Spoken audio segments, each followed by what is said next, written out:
Les réactions quant à l'annonce du départ des 1200 médecins algériens vers la France s'enchaînent.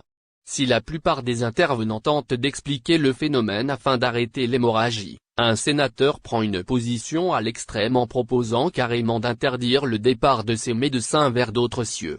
Dans un post publié sur sa page Facebook, le sénateur du Ibn Abdelouaheb Benzem a entamé sa contribution par un appel pour le moins dérisoire: le départ est interdit.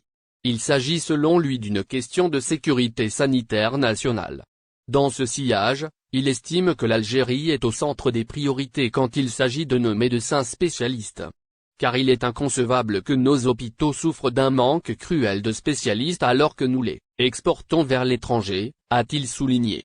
En interdisant aux médecins de quitter vers d'autres pays, le sénateur propose en contrepartie de leur fournir des logements, des voitures, des moyens professionnels, une stabilité et doubler leur salaire. Cela ne représente, selon lui, que 1% de ce que coûtent les soins à l'étranger tant pour l'État que pour les malades. Concernant la question du départ à la retraite, Benzem estime que les chefs de service ayant atteint l'âge requis, 65 ans, doivent être mis à la retraite conformément à la loi. À ce propos, il précise que les contrats de travail conclus entre les médecins et le ministère doivent être appliqués.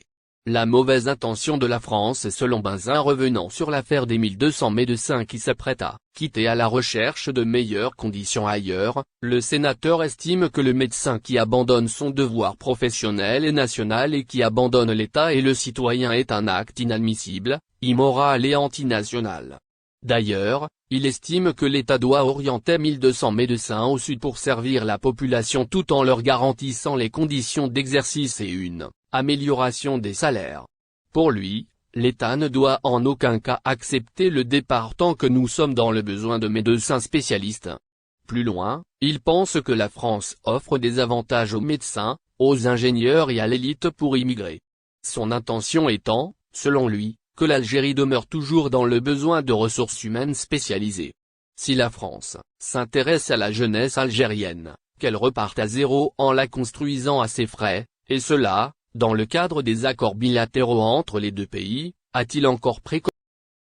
À peine arrivé à sa nouvelle destination en France, le stade brestois en l'occurrence, le milieu de terrain algérien Youssef Belaïli continue toujours à faire le but et d'enchaîner les bonnes affaires à son nouveau club.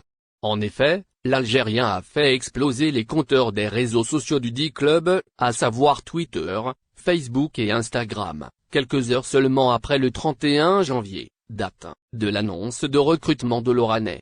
Ce n'est pas tout. Ce dernier a même participé avec les Brestois lors de la rencontre face à Rennes qui s'est soldée par la défaite des nouveaux coéquipiers de Belaïli, avec 2 buts contre 0. Toutefois, la presse, notamment française, n'a pas manqué de juger le niveau de l'Algérien lors de la dite confrontation de moyens, voire faibles. Belaïli, visiblement prêt pour la rencontre face à Troyes. Face à cet effet, le natif d'Oran est en pleine préparation et entraînement, et compte bien se rattraper ce dimanche contre Troyes, surtout après sa première compliquée sous le maillot de Brest. Prévue aujourd'hui, dimanche 13 février 2022, la réception de Troyes à Francy-le-Blé pour le choc face à Brest à partir de 15 h, s'annonce déjà enflammée, notamment que le nouveau terrain de jeu algérien du club brestois se présente sans doute plus favorable, dans le but de prouver sa haute performance et se relever au défi. Dans le même sillage, il est utile de rappeler que Youssef Belaïli a rejoint le club de Brest, dans lequel évolue son coéquipier de l'équipe nationale, Harry Belkebla, après presque 2 mois de la résiliation de son contrat avec son ancien club qatari, le Qatar.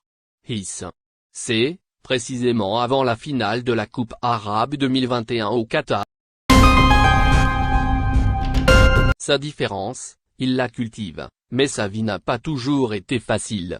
L'humoriste Boudet, atteint d'une maladie génétique, s'est livré sur son parcours et son enfance dans l'émission 50 ainsi de ce samedi 12 février.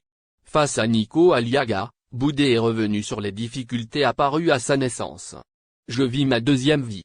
Je ne devais pas être là, je suis là. Je suis né à l'été 1978 dans un village marocain.